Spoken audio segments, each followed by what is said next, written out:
Apparently, an early morning fire at the administration building has caused final exams at ACC to be suspended. We're going to go ahead and go live to the scene with our field reporter, Garrett. Thanks, guys. Garrett here. There was a fire at the ACC administration building. My mic just fell out, so we're going to keep going. 3 students were injured, 1 in critical condition. 1 was the junior class president. My mic has broken. And welcome to the 6 o'clock news. I'm your host, Garrett Cox, and I'm here with Micah Schoenfeld, and here's some breaking news from earlier this afternoon. An early morning fire at the administration building has caused final exams at ACC to be suspended. Let's go live to the scene.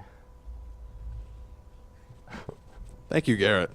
I'm at the scene of the fire right now in front of the school. Back to you guys.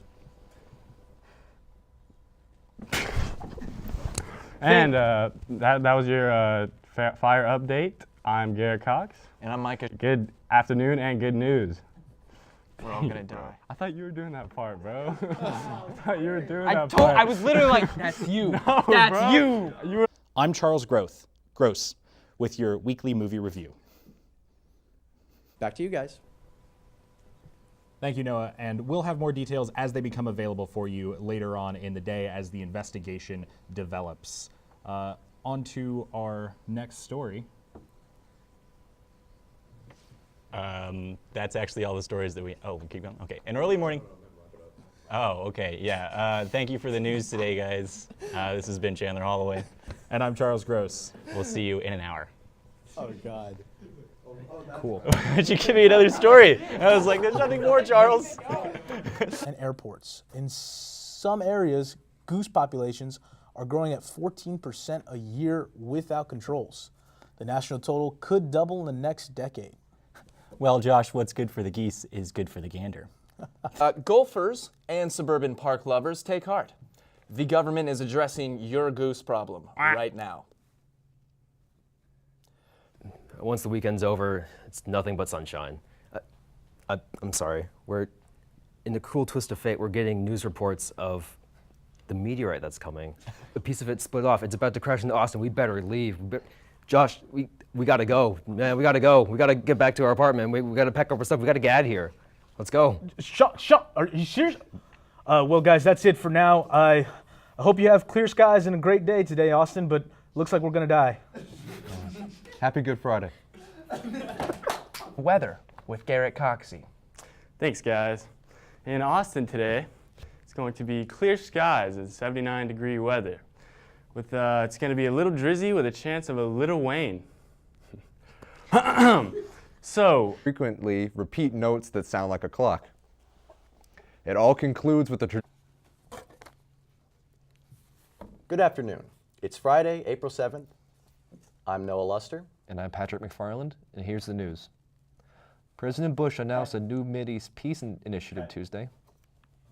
Cut. Oh. We're going to combine later into a super tornado that might kill us all. However, if you survive that, the weekdays are going to be lovely, with only a slight chance of rain. Back to you guys. oh, prayers go out to that tornado, people suffering from that tornado. President Bush announced a new Mideast initiative Tuesday, which he urged Israel to end its offensive against militants and called Palestinian leader Yasser Arafat, they're not martyrs, they're murderers. He said, adding that Arafat has betrayed the hopes of his people by missing opportunities for peace. Wow. Do you really think something is true? Yes, sir. The appeal to the president is an unprecedented show of solidarity by unions representing 114,000 airline pilots. Oh my. It indicates he was born in Baton Rouge, could be moved to the Navy base at Norfolk or Virginia as soon as today. Moving Hamdi to the base makes it easier to charge him in an ordinary federal court rather than the military tribunals that will be used to try non-U.S. citizens who are Talibanian or Al-Qaeda fighters. That nest in the lower 48 states. That would alleviate some of the aesthetic, health, and safety problems caused by birds. I'm Garrett Cox with Micah Schoenfeld. Oh. Okay. Good night and good news. I'm your host, Garrett Cox. And I'm Josh Martinez. Have a great afternoon, everybody. Good night and good news. In El Paso, they are expecting the first ever Category 5 hurricane to ever hit the city of El Paso. That's expected to throw the city for a loop, considering that's out in the middle of the desert.